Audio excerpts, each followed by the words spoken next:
कारण राजन मैं मस्तानी फिरदी ओ ब्या कोई यार कानी वो ब्या कोई दोस्त कानी वो कसम ते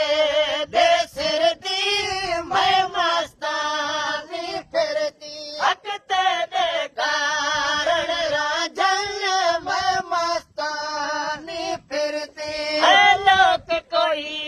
टोक करे के को झलया वो लोग कोई टोक करे के को झुलया खा वो तने तुल के मिले वो दाने तुल के मेरे वो अखियां ते चुमसा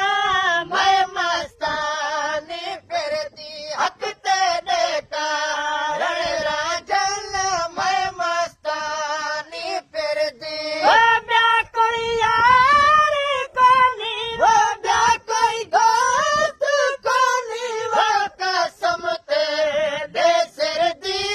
मैं मस्तानी फिरदी हक तेरे कारण राजन मैं मस्तानी फिरदी वो कंग बैठा पल बोले अंगड़ ते खब खोले वो काग बेटा पल बोले अंगड़ ते खब खोले भाई झयार आवे वो ये जो दोस्त आवे वो वो एक द फकीर दी फल दी मैं मस्तानी फिरदी हक